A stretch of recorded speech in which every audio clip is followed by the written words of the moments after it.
Hello to day 12 and chapter 12 of The Wonderful Wizard of Oz.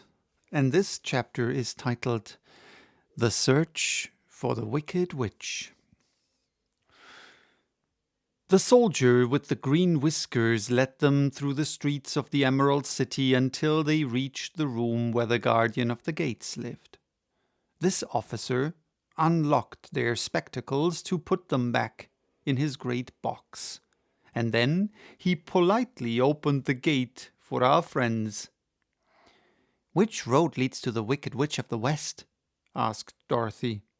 "There is no road," answered the guardian of the gates. "No one ever wishes to go that way."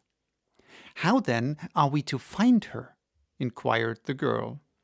"That will be easy," replied the man.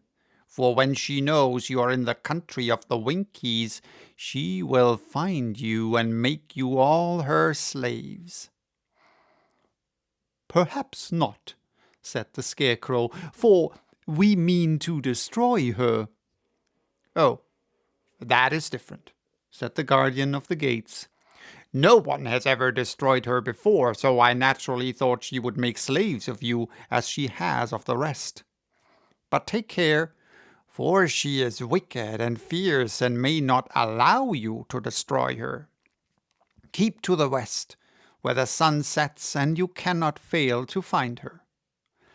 They thanked him and bade him goodbye and turned toward the west, walking over fields of soft grass, dotted here and there with daisies and buttercups.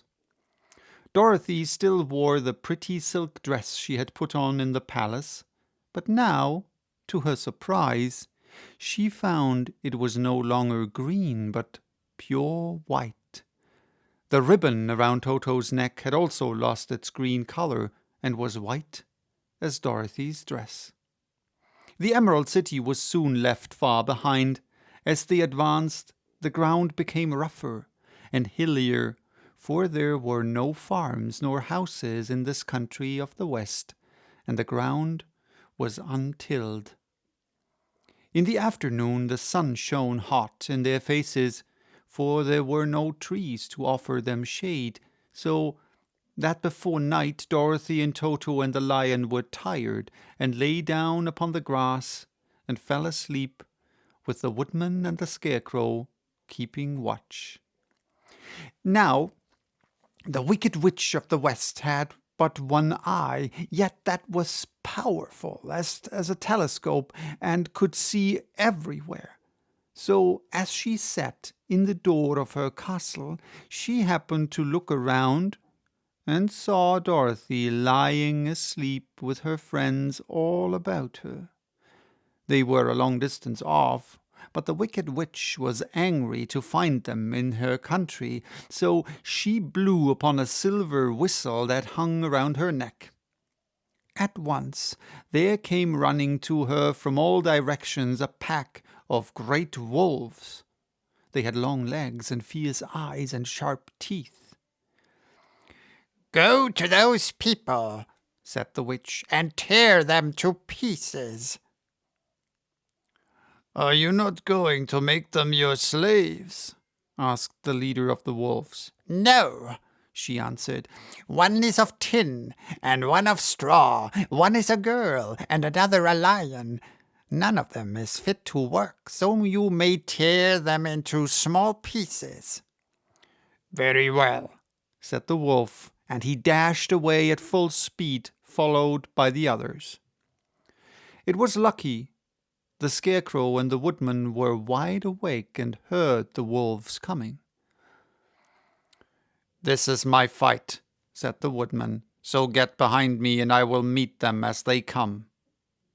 He seized his axe, which he had made very sharp, and as the leader of the wolves came on the Tin Woodman, swung his arm and chopped the wolf's head from its body so that it immediately died.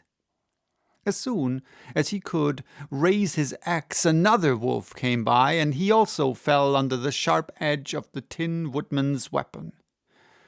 There were 40 wolves, and 40 times a wolf was killed, so that at last they all lay dead in a heap before the woodman. Then he put his axe down and sat beside the Scarecrow, who said, "It was a good fight, friend." They waited until Dorothy awoke the next morning. The little girl was quite frightened when she saw the great pile of shaggy wolves, but the Tin Woodman told her all. She thanked him for saving them, and sat down to breakfast, after which they started again upon their journey. Now this same morning the Wicked Witch came to the door of her castle and looked out with her one eye that could see far off. She saw all the wolves lying dead, and the strangers still travelling through her country. This made her angrier than before, and she blew her silver whistle twice. Straightway a great flock of wild crows came flying toward her, enough to darken the sky.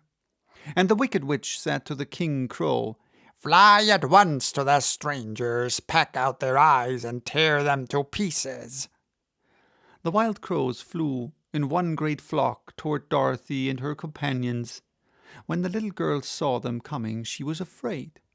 But the Scarecrow said, "This is my battle, so lie down beside me, and you will not be harmed." So they all lay upon the ground except the Scarecrow, and he stood up and stretched out his arms. And when the crows saw him, they were frightened, as these birds always are by scarecrows, and did not dare to come any nearer. But the King Crow said, "It is only a stuffed man. I will peck his eyes out." The King Crow flew at the Scarecrow, who caught it by the head and twisted its neck until it died. And then another crow flew at him, and the Scarecrow twisted its neck also. There were 40 crows, and 40 times the Scarecrow twisted a neck, until at last all were lying dead beside him. Then he called to his companions to rise, and again they went upon their journey. When the Wicked Witch looked out again and saw all her crows lying in a heap, she got into a terrible rage and blew 3 times upon her silver whistle.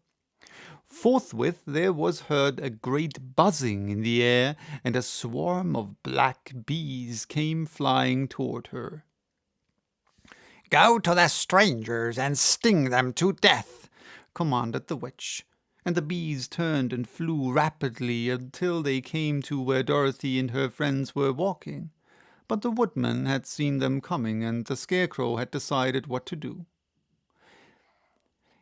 "Take out my straws and scatter it all over the girl and the dog and the lion," he said to the woodman, "and the bees cannot sting them."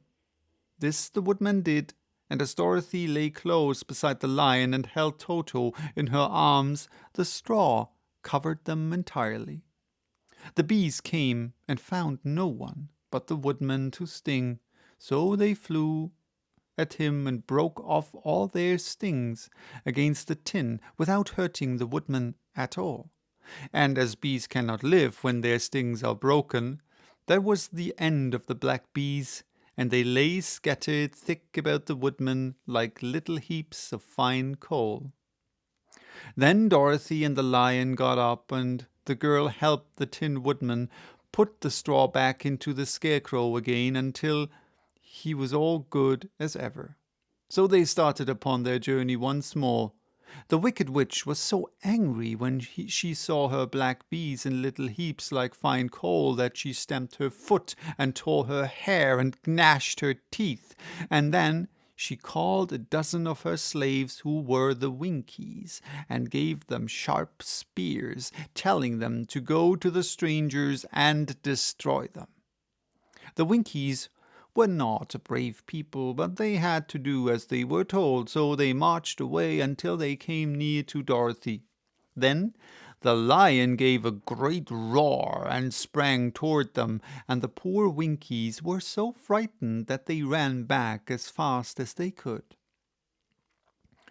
When they returned to the castle, the Wicked Witch beat them well with a strap and set them back to their work, after which she sat down to think what she could do next. She could not understand how all her plans to destroy the strangers had failed, but she was a powerful witch, as well as a wicked one, and she soon made up her mind how to act. There was in her cupboard a golden cap with a circle of diamonds and rubies running around it. The golden cap had a charm. Whoever owned it could call 3 times upon the winged monkeys, who would obey any order they were given. But no person could command these strange creatures more than 3 times. Twice already the wicked witch had used the charm of the cap. Once was when she had made the Winkies her slaves and set herself to rule over the country. The winged monkeys had helped her to do this. The second time was when she had fought against the great Oz himself and driven him out of the land of the West. The winged monkeys had also helped her in doing this. Only once more could she use this golden cap, for which reason she did not like to do so until all her other powers were exhausted. But now that her fierce wolves and her wild crows and her stinging bees were gone, and her slaves had been scared away by the cowardly lion, she saw there was only one way left to destroy Dorothy and her friends. So the wicked witch took the golden cap from her cupboard and placed it upon her head. Then she stood upon her left foot and said slowly, "Ep-pep-pep-pek-kake." Next she stood upon her right foot and said, "Hillo, hollo, hello." After this, she stood upon both feet and cried in a loud voice, "Zizzy, zuzzy, zick." Now the charm began to work. The sky was darkened, and a low, rumbling sound was heard in the air. There was a rushing of many wings, a great chattering and laughing, and the sun came out of the dark sky to show the wicked witch surrounded by a crowd of monkeys, each with a pair of immense and powerful wings on his shoulders. One, much bigger than the others, seemed to be their leader. He flew close to the witch and said, "You have called us for the 3rd and last time. What do you command?" Go to the strangers who are within my land and destroy them, all except the lion, said the wicked witch. Bring that beast to me, for I have a mind to harness him like a horse and make him work. Your command shall be obeyed, said the leader. Then, with a great deal of chattering and noise, the winged monkeys flew away to the place where Dorothy and her friends were walking. Some of the monkeys seized the Tin Woodman and carried him through the air until they were over a country thickly covered with sharp rocks. Here they dropped the poor woodman, who fell a great distance to the rocks, where he lay so battered and dented that he could neither move nor groan. Others of the monkeys caught the Scarecrow, and with their long fingers pulled all of the straw out of his clothes and head. They made his hat and boots and clothes into a small bundle and threw it into the top branches of a tall tree. The remaining monkeys threw pieces of stout rope around the lion and wound many coils about his body and head and legs until he was unable to bite or scratch or struggle in any way. Then they lifted him up and flew away with him to the witch's castle, where he was placed in a small yard with a high iron fence around it, so that he could not escape. But Dorothy they did not harm at all. She stood with Toto in her arms, watching the sad fate of her comrades and thinking it would soon be her turn. The leader of the winged monkeys flew up to her, his long, hairy arms stretched out and his ugly face grinning terribly, but he saw the mark of the good witch's kiss upon her forehead, and stopped short, motioning the others not to touch her. "We dare not harm this little girl," he said to them, "for he is protected by the power of good, and that is greater than the power of evil. All we can do is to carry her to the castle of the wicked witch and leave her there."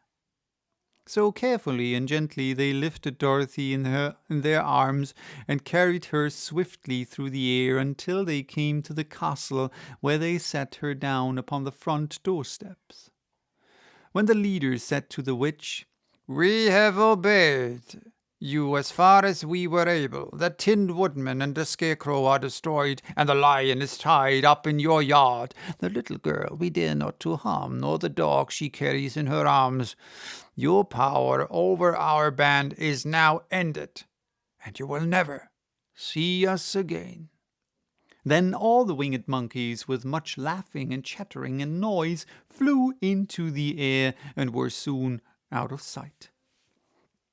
The wicked witch was both surprised and worried when she saw the mark on Dorothy's forehead, for she knew well that neither the winged monkeys nor she herself dare hurt the girl in any way. She looked down at Dorothy's feet, and seeing the silver shoes, began to tremble with fear, for she knew what a powerful charm belonged to them.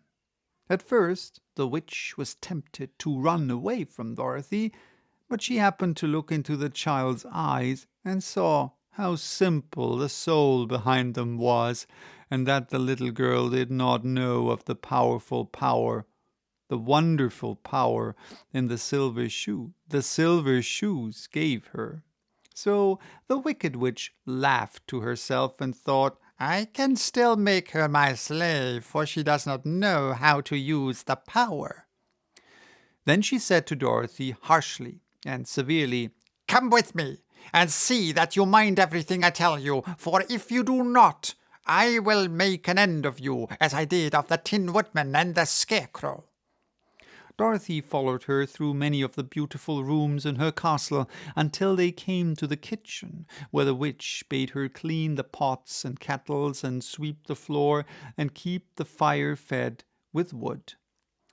Dorothy went to work meekly, with her mind made up to work as hard as she could, for she was glad the wicked witch had decided not to kill her. With Dorothy hard at work, the witch thought she would go into the courtyard and harness the cowardly lion like a horse. It would amuse her, she was sure, to make him draw her chariot whenever she wished to go to drive. But as she opened the gate, the lion gave a loud roar and bounded her so fiercely that the witch was afraid and ran out and shut the gate again. "If I cannot harness you," said the witch to the lion, speaking through the bars of the gate, "I can starve you. You shall have nothing to eat until you do as I wish." This is a really wicked witch. So after that she took no food to the imprisoned lion. But every day she came to the gate at noon and asked, "Are you ready to be harnessed like a horse?" And the lion would answer, "No, if you come in this yard, I will bite you." The reason the lion did not have to do as the witch wished was that every night while the woman was asleep, Dorothy carried him food from the cupboard. After he had eaten, he would lie down on his bed of straw, and Dorothy would lie beside him and put her head on his soft, shaggy mane while they talked of their troubles and tried to plan some way to escape. But they could find no way to get out of the castle, for it was constantly guarded by the yellow Winkies, who were the slaves of the wicked witch and too afraid of her not to do as she told them. The girl had to work hard during the day, and often the witch threatened to beat her with the same old umbrella she always carried in her hand. But In truth, she did not dare to strike Dorothy because of the mark upon her forehead. The child did not know this, and was full of fear for herself and Toto. Once the witch struck Toto a blow with her umbrella, and the brave little dog flew at her and bit her leg in return. The witch did not bleed where she was bitten, for she was so wicked that the blood in her had dried up many years before. Dorothy's life became very sad as she grew to understand that it would be harder than ever to get back to Kansas and Aunt Em again. Sometimes she would cry bitterly for hours with Toto sitting at her feet and looking into her face, whining dismally to show how sorry she was for his little mistress. Toto did not really care whether he was in Kansas or the land of Oz, so long as Dorothy was with him, but he knew the little girl was unhappy, and that made him unhappy too. Now the wicked witch had a great longing to have for her own the silver shoes which the girl always wore. Her bees and her crows and her wolves were lying in heaps and drying up, and she had used all the power of the golden cap. But if she could only get hold of the silver shoes, they would give her more power than all the other things she had lost. She watched Dorothy carefully to see if she ever took off her shoes, thinking she might steal them. But the child was so proud of her pretty shoes that she never took them off except at night and when she took her bath. The witch was too much afraid of the dark to dare go in Dorothy's room at night to take her shoes, and her dread of water was greater than her fear of the dark, so she never came near when Dorothy was bathing. Indeed, the old witch never touched water, nor ever let water touch her in any way. But the wicked creature was very cunning, and she finally thought of a trick that would give her what she wanted. She placed a bar of iron in the middle of the kitchen floor, and then, by her magic arts, made the iron invisible to human eyes, so that when Dorothy walked across the floor, she stumbled over the bar, not being able to see it, and fell at full length. She was not much hurt, but in her fall one of the silver shoes came off, and before she could reach it, the witch had snatched it away and put it on her own skinny foot. The wicked woman was greatly pleased with the success of her trick, for as long as she had one of the shoes, she owned half the power of the charm, and Dorothy could not use it against her, even had she known how to do so. The little girl, seeing she had lost one of her pretty shoes, grew angry and said to the witch, "Give me my back shoe. No. Give me back my shoe." "I will not," retorted the witch, "for it is now my shoe and not yours." "You are a wicked creature," cried Dorothy. "You have no right to take my shoe from me." "I shall keep it just the same," said the witch, laughing at her, "and someday I shall get the other one from you too."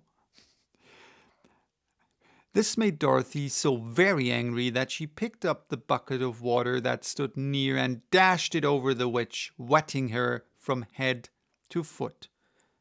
Instantly, the wicked woman gave a loud cry of fear, and then, as Dorothy looked at her in wonder, the witch began to shrink and fall away. "See what you have done!" she screamed. "In a minute I shall melt away." "I'm very sorry indeed," said Dorothy, who was truly frightened to see the witch actually melting away like brown sugar before her very eyes. "Didn't you know water could be the end of me?" asked the witch in a wailing, despairing voice. "Of course not," answered Dorothy. "How should I?" Well, in a few minutes I shall be all melted, and you will have the castle to yourself. I have been wicked in my day, but I have never thought like a little girl. But I never thought a little girl like you would ever be able to melt me and end my wicked deeds. Look out! Here I go!" With these words, the witch fell down in a brown, melted, shapeless mass, and began to spread over the clean boards of the kitchen floor, seeing that she had really melted away to nothing. Dorothy drew another bucket of water and threw it over the mess. She then swept it all out the door. After picking out the silver shoe, which was all that was left of the old woman, she cleaned and dried it with a cloth and put it on her foot again. Then, being at last free to do as she chose, she ran out to the courtyard to tell the lion that the Wicked Witch of the West had come to an end, and that they were no longer prisoners in a strange land. So, I don't know if you hear the kids crying out there. Yeah, another long chapter, right? Oh God, these are the chapters. I mean, I really enjoy reading this book. I really, really enjoy reading this book, and I hope that comes across. But sometimes I wish I would have read the chapters before, so that, yeah, because this one, this really surprised me. Okay, this one's for today. Bye bye till tomorrow with the next chapter.